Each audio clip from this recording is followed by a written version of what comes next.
Your gym is doing a lot of great work for the scene. When you guys started it, where are you at right now in terms of what you wanted to achieve? Have you surpassed expectations? Are you just getting going, or are you about where you wanted to be? You know, our goal since the beginning was, to create some world title contenders, create some world champions. You know, be a part of something that's bigger than one person, and really to create an Indonesian world champion. There hasn't been an Indonesian world champion yet, and that's one of our big goals. We've had some successes in a few title opportunities with Jingnan. We have two belts in One Pride, which is a domestic organization with just Indonesian fighters. So I'm happy with what's going on, but yeah, we're always reaching for more. It was amazing what you guys achieved with Jingnan, and she seemed to have a great relationship with the team there as well. Was it disappointing to lose her? Was it inevitable to lose her? What happened there? I think there were some things with contracts behind the scenes. But we're always going to support our fighters, and we're always going to support what they want to do. And we're still she's coming back here maybe in a few months, and she's going to do a few weeks training with us. So the love's still there. I think with a lot of Evolve fighters, you see they go over there and they compete in the room, and they train for a few months, and there's a lot of opportunity over there. So I think it's a great thing to be a part of.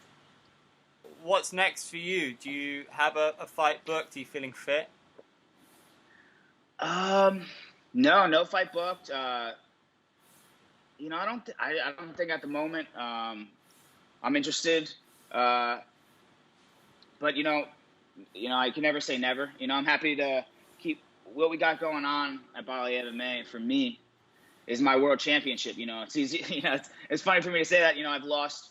I've competed in actually a few world title fights. In Road FC, I fought for their title. I came up short in that one. I fought for the one title, came up short against Bibiano. But man, at the end of the day, how I look at this is fighting got me to where we are now.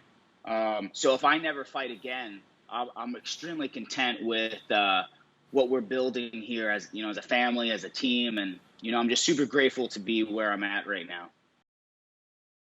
Hey, can I ask you about Road? Because you're a unique individual in that sense. Not many Americans come over and fight for a title in Road FC, and they are very important in the Asian MMA game. What do you think of them? Are you still keeping an eye on what they're up to?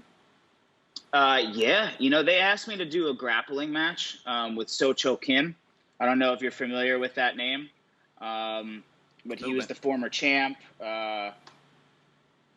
Because I got that title shot because I beat two Koreans in Taiwan.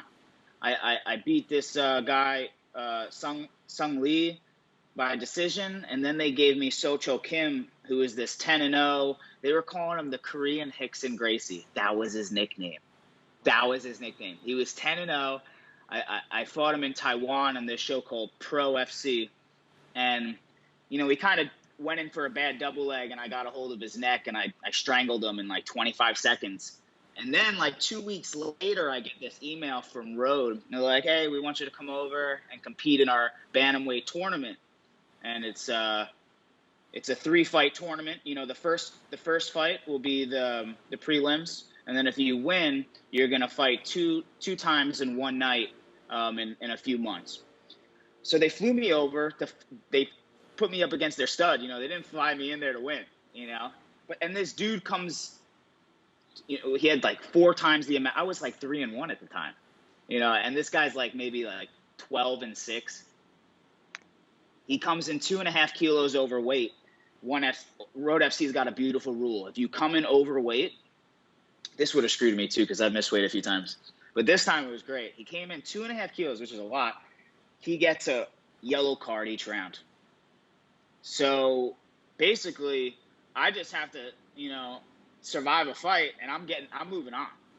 And it was a really tough fight, but I survived, and I got the win. So I go back, and then I fight in the semifinals and the finals in one night. I won the semifinals against their current champion, actually, Min Jung Sung. I won a split decision, and then I fought an hour and a half later against the guy they put me in the first round. They just put him in the other side of the bracket. They put him in the other side of the bracket, the guy I beat in the first round, because they were hoping he was going to win. So then he beat his guy in the semis, and we met again. And then, my eye was already shut going into the second fight. My ear was all swollen up. And, I think he choked me out in the second round. That was tough. And then so he won 10 grand extra and a belt. So that was my first world title loss. But, you're moving on. You move on. It's a hell of an experience, though. Not many foreigners have done that or anything like it. No, great experience. I think I've fought 5 Koreans now at this point, more than any other Asian. So I got a special relationship with Korea that that I'm really thankful for. Yeah, man, really tough fighters. They are studs.